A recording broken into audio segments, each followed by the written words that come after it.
You get back to X-Men back issues at the time. But with my finely honed skills in those distributor relations, I eventually went into publishing. In 1987, I moved from Texas for a staff job at DC Comics. For anyone who was wondering how I ended up at so many UK conventions for DC, that also has an origin. Jeanette Kahn was attending the London UK comic art conventions. I went to my bosses and said, if the president and publisher of DC is going to those cons, someone on the business side should go as well. Oh yeah, sure, if you think it's important, you go. And that's how you ended up with me at UK conventions for 25 years, because I volunteered and nobody else wanted to go. Really, I've now spent more than a year of my life in the United Kingdom. It doesn't really get me any special discounts anywhere, but I do mention that.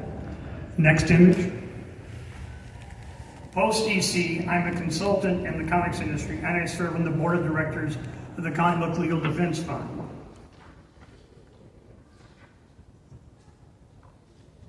I'm also used to a podium, so you'll have to excuse me here. I'm looking forward to today's auction. I see there's a lot of really great stuff back there in the back for that. We appreciate your support in our mission to defend comics. Although we're focused primarily on the USA, comics in the UK, of course, are inextricably linked to events that impact comics in America. Our field has seen a lot of changes in the 65 years since I started reading comics. One change in our industry, to me, is inarguably for the better, so let me be clear. I believe that inclusion is important to the future of comics, and I believe in the power of diversity and representation in storytelling. I don't believe that the future of comics should be based on how they look when any of us were children. That doesn't mean that I don't appreciate the comics of my youth. I literally have a house full of them. But that was our youth, and I don't want us to impose our nostalgia or anyone else's on today's readers. They deserve to enjoy comics that reflect their world, not our past. One of my rules from when I was a retailer still applies here. You don't have to like it to sell it. It's not for you, it's for one of your many customers. There's plenty of room for all types of comics and all types of comics readers. And as always, at this point, I'd like to thank my mother for never throwing out any of my comics, and also not thank my father because he was not as charitable. So, next image. I'm also here representing Graffiti Designs today. And there will be images in here that we're not going to photograph or show as well because they haven't been seen or released yet, and they haven't been cleared by DC publicity, and I don't want to make poor Dustin have to go and explain that and try to wake anybody up on the weekend. So, Graffiti Designs is doing a Brian Bolland book. You probably noticed the double-page spread in the May previews for Brian Bolland, Batman, The Killing Joke, and Other Stories, and Art Gallery Edition, a very long name. Next image. That's the standard cover. This will be a 280-page book, large format, 13 by 20 hardcover with similar paper stock and production values to the previous Graffiti Designs books of this type and the gallery editions. And the standard suggested retail price for this book is $225.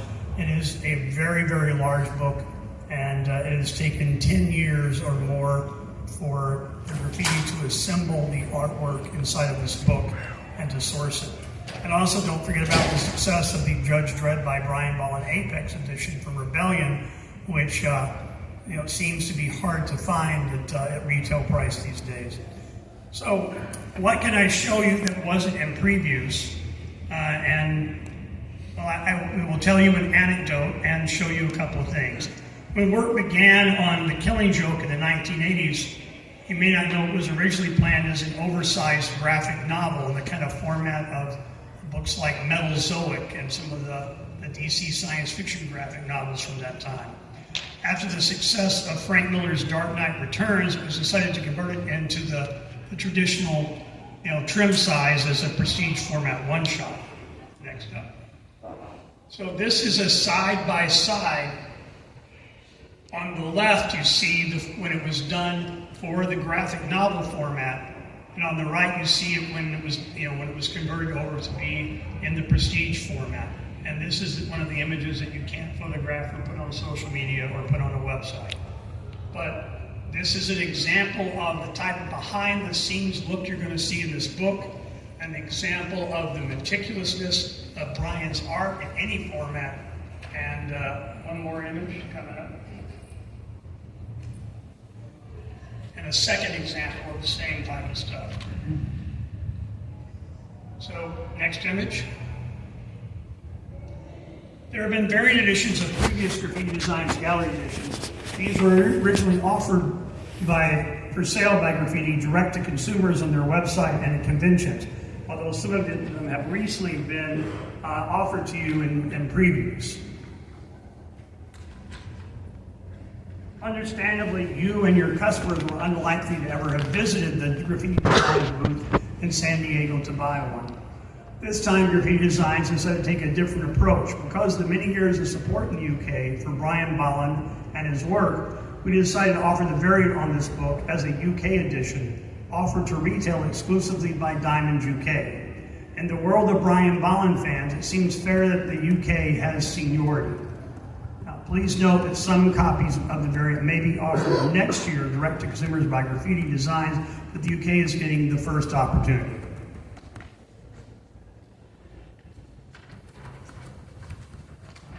We hope this will help draw attention to the book in your stores and serve as a focal point if you want to do a Brian Bolland display, and put your other Brian, works together for promotion later this year when the book arrives. The fine print, the first printing of this book is limited to 2,500 copies. Quantities are subject to allocation based on orders received by, final order deadline, and the UK variant is limited to no more than 500 copies.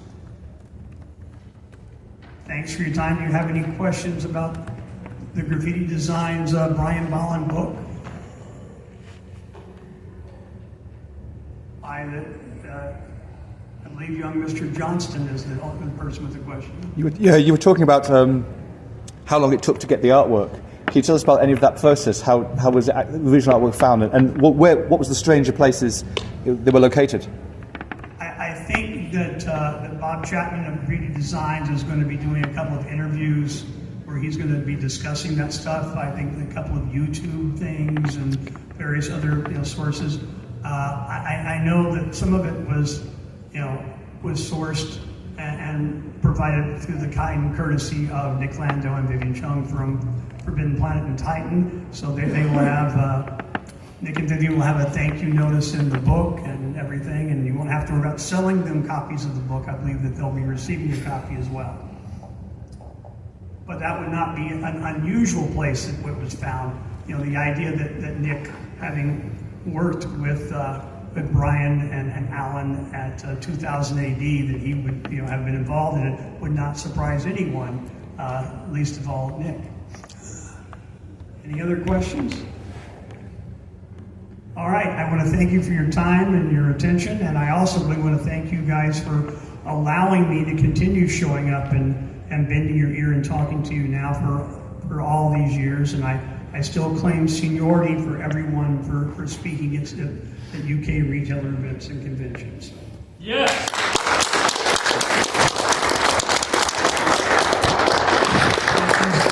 Is the next speaker going to be Andrew Sumner? I would like to point out that I feel personally responsible for Mr. Sumner being here today because I was talking to Andrew in the DC Comics booth in San Diego, and two people walked by, and I said, "Oh, Andy, do you know Nick and Vivian from Titan and Forbidden Planet?" And he says, "No, I've never met them." So I called them over and I introduced them. And I didn't realize he was going to parlay that into a career, just being introduced in San Diego. So I'm still waiting for my percentage. It's coming, mate. It's coming. Also, while Bob's up here, so Bob Wayne and I go way back, as you just heard, and I've enjoyed many road trips across the USA.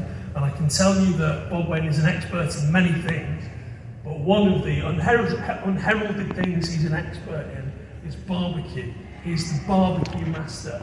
and knows all of the great barbecue restaurants in Texas. Is that not true, my friend?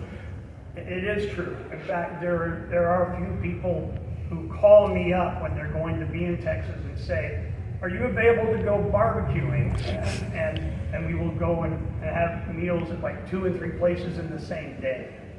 So that is very true. I've got one hot off the press item, which is myself and Bob will be collaborating on a panel at San Diego Comic Con, and it's got a great subject, this panel, and the subject is Bob Wayne. And that panel is going to be called My Life at Stately Wayne Manor, Bob Wayne's First 65 Years in Comic Book. So that was just agreed by San Diego yesterday, wasn't it, mate? I think that's true. So if anybody's going to be at San Diego, if you're going to be there for that, time and place and all that stuff to be confirmed. And then it'll allow us another opportunity to talk about it to people when we confirm the time and place. 100%. Yep. Yeah, I learned a few things when I was in publishing. Thank you, brother. Another round of applause for Bob Wayne.